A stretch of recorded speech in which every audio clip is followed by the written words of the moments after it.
So, Brad Vicali, could you come up, please, again? And big round of applause for Brad, please, ladies and gentlemen. And join in, Greg Hooper, could you come up, please? Give him a big round of applause, Greg.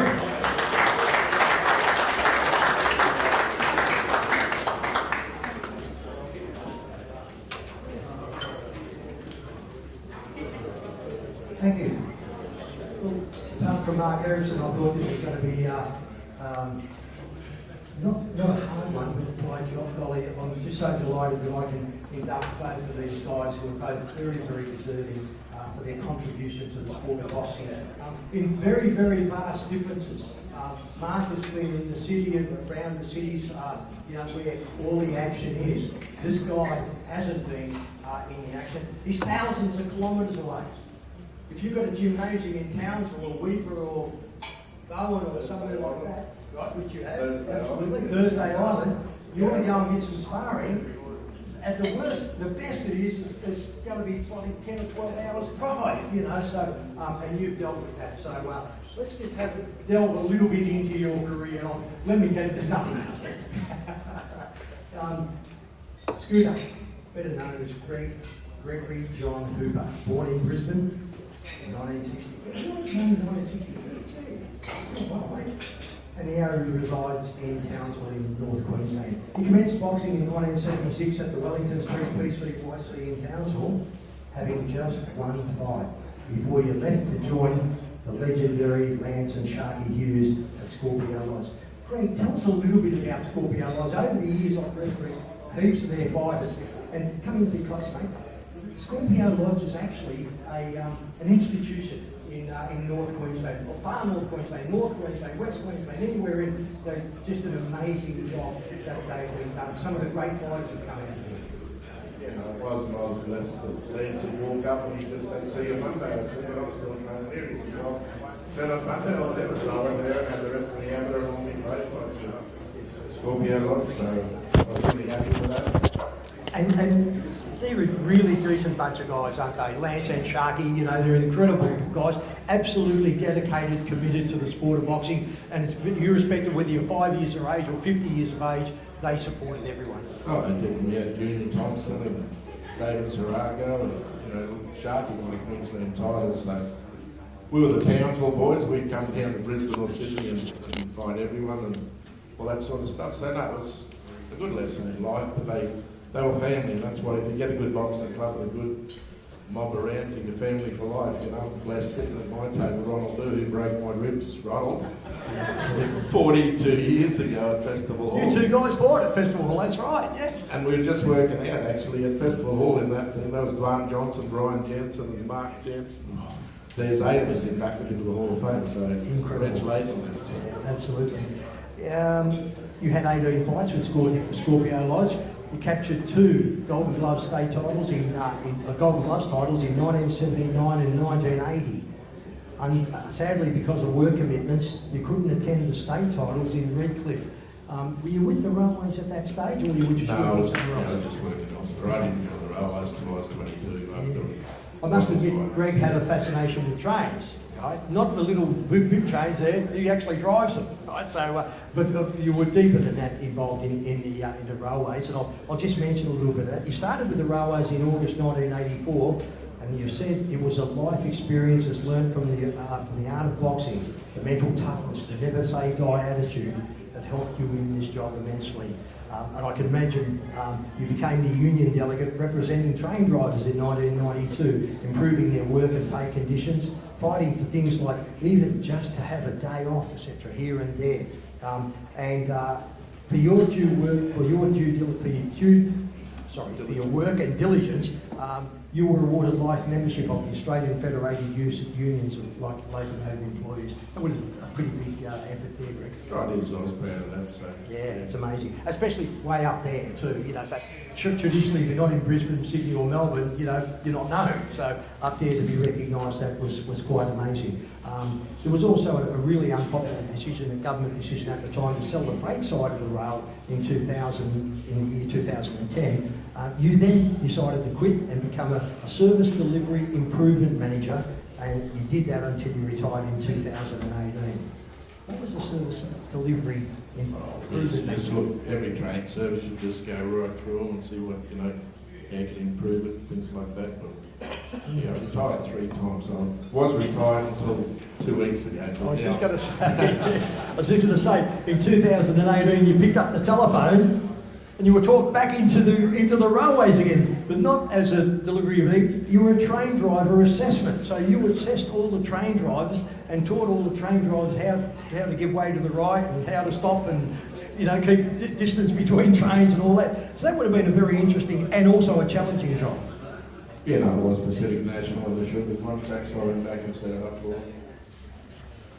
Another part of your life that's possibly life-changing is your youngest son, Hayden, wanted to learn boxing from his dad.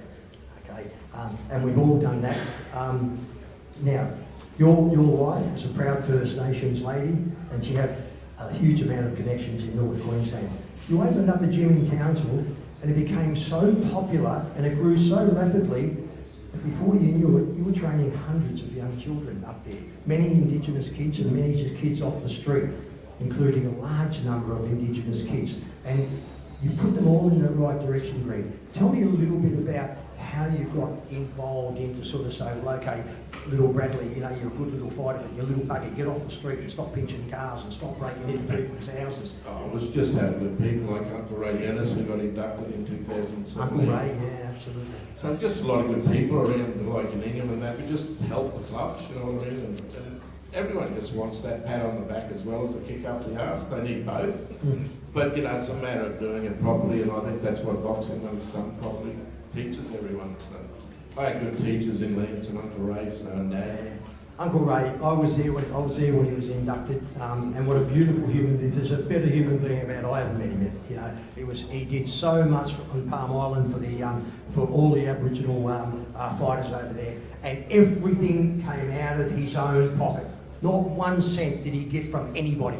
Uncle Ray paid everything. It was amazing. An absolutely incredible story. Tell me about the flags on the gym roof. Now, this is interesting, right? So in 2015, there were 17 different flags on the roof of the gym, simply because one day you walked into the gym and asked, I want all you young fighters, this is good, to go home and find out what heritage your parents were. Expand a little bit on that for us, Greg. Oh, just unfortunately split families, and then a lot of people didn't know their heritage. So yeah, it was just a simple question. Yep. Just simply go home and do some digging. Ask some of those questions that you've never asked before. It was positive, they all grew from that. So yeah. And with that, if I came in and said, oh yeah, my father's Greek, there was a Greek flag on the roof. Well, I tell you what, I'm going to stump you, because if you can ask me what my nationality was, I'm a Wagga-Origini. You're going to be searching the world for a Wagga-Origini flag, there ain't none. Well, I've also, actually, there was one lady who was training with me, and she's from Tookla Islands, and they didn't have a flag either, so... We should have created one, eh? Yeah, we should have made one. Okay. You trained, the name of your gym was Art of Strength Boxing Club. You trained lots of males and females, and quite a few professional fighters, and you've hosted more than 25 tournaments in the last 11 years, with current world champion Liam Parrow. What an amazing effort he was when he pinched the Australian. He didn't pinch it, he absolutely smashed for the world title. And current national champion Jalen Tate, both applying their trade in events, your events in Queensland. Must be very rewarding. Well, Jalen and I always argue. He reckons he had 22 amateur fights on my shows. I don't think so, but I'll take it. No, look, they were good kids, and we were lucky we had the contacts around down here and everywhere. And we'd bring people up to, just keep them growing, because everyone who's here knows what it's like with boxing. If you can't keep developing, then you stagnate and go the other way. So it was just a matter of, I was lucky I had a bit of money and bring people up and things like that. And, yeah. A good mutual friend of yours and mine gave me some information to just talk. Some of this I'm just not really sort of sure about. Some of your qualities, right? The qualities were fair in dealings. Yeah, I agree with that. I've known your whole family for 20 odd years, especially Fozzie, and of course, sadly Fozzie, may he rest in peace, but also Gonzo, and what a lovely family. And when we talk boxing in North Queensland, you don't go past the Hooper family. So you're fair in your dealings. You're an excellent communicator.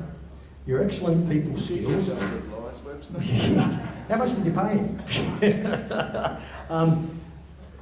You're passionate about the health and safety of fighters, passionate about fighters themselves, the discipline, the self-esteem, respect, pathways to the athlete, pathways for the athletes and officials, and you mentored so many of them along the way, using boxing as a means of getting lads off the streets and out of mischief. This one, tough negotiator. I call that bullshit. Yeah, I'm sorry for the language, guys, but tough negotiator, mate. Because down here, you're a soft touch when support is needed. And I reckon that's more you. But you can do both, I think. I go as far as trying to get that. Some of your awards were something, but you were a great advocate for Indigenous youth involvement and for female involvement in our sport. And I've always maintained that there's no bigger supporter of female boxing than I have. And I think I met in a match with you because there was quite a few number of Indigenous and also young fighters up from your neck of the woods that were mentored by you that came through with a lot of success as well. And it's not just in the boxing, you know, some have had 5 or 6 fights, but now they're doctors and other things, so, you know. We're bloody in the wrong business, aren't we? Yeah. Now, well, McLeod should be here, but he's flying around the world. Oh, it's amazing. We spoke about that earlier. Yeah. Greg, just some of your achievements, again from our good close friend, 2020, at Townsville's Australia Day Awards ceremony, you received the Townsville Senior Sportsperson of the Year Award from the Mayor, Jenny Hill. How did that come about? That must be very rewarding. Yeah, I don't know. It Come on. Well, I don't know who nominated me. I tried bribery and threats, and then no one could tell me who did it. But look, it was good to get it. And as I said, I suppose if you do things, I like to be the quiet achiever in the background, but you don't always get away with it. That's almost impossible up there, mate. But, okay, in 2021, you were granted life membership of the Sun State Amateur Boxing League Incorporation. What a great organisation. I've worked for you with them, and they do an amazing job. That would have been an absolute feather in the cap. Yeah, it was a good privilege. 2023, you were selected as the community champion of Queensland State Electorate as the community champion for the Queensland State Electorate of Mundingburra, after boxing identified to have taken action and made a real difference in the life of many other youngsters in the world. So that was a real achievement to be awarded that nomination. Yeah, that's right. In Mundingburra, that's the electoral suburb. So. If I just for a moment, I want to take you in 2014, after a mountain of work and commitment, you became the president of some state amateur boxing league. You had just one goal, and that was to increase activity and helping the sport of boxing grow in the rural and some of the most isolated regions across North, South, East and West Queensland, right? I'll just explain just the difference in that. The league's operating areas were north, Thursday Island and Weipa, right down to south, right down to Rockhampton, and they have an outpost at Maryborough. From the east, we go from Townsville right across to Mount Ida. What an amazing effort. The Sun State Amateur Boxing League operates these darn glasses, in an area of North Queensland and far North Queensland that is larger than the state of Victoria. So for you to just jump in your car and go and visit somebody in a little while, it's a 10 or 12 hour trip. The distance between Sun State's northernmost affiliated club and the southernmost affiliated club is 100 kilometres less than driving from Brisbane to Melbourne. 2,100 kilometres. That's 2,000 kilometres that you've got in your backyard that you go there. Better still, when you travel this is here, it's been well documented. You pay all your own travel, all your own accommodation and everything like that. And that was one of your, in my sheet here, was one of your things that you said that you were blessed to be able to have the funds to be able to go. He'd never make a politician, would he? No, you never see a broke politician, do you? So you're a life member of Sun State. You do so much for the Indigenous youth, but not only the Indigenous youth, but also there's a lot of Indigenous youth up there that obviously for you are a very real goal in order not only to teach them how to fight, but how to protect themselves, but how to be good human beings.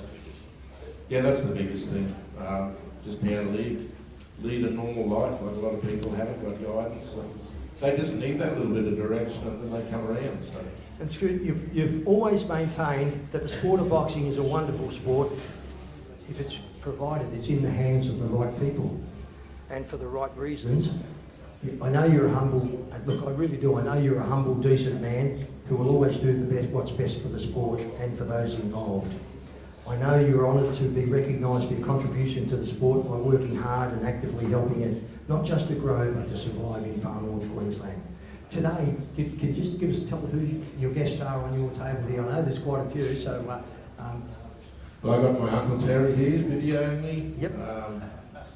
We've got a few others, and we've got Ronald Dew, we've got Dale and Ernie Artango, Wade Remington, who's got brothers in Arms Boxing Club in Mount Isa, he travelled down with me.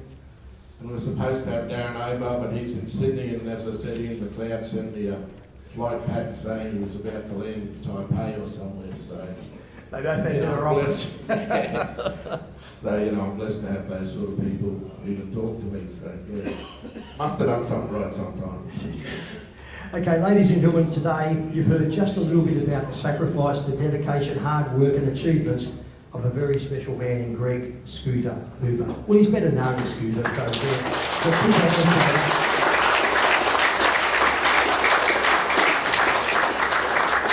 as a group, we acknowledge and recognise his amazing contribution to the amateur code and boxing in North and Far North Queensland. On behalf of our President Scott Tweedy and all our hard-working board members, we're delighted and so very, very pleased to formally induct you into the Queensland Boxing Hall of Fame as a non-combatant associate in the year of 2024. Greg, congratulations.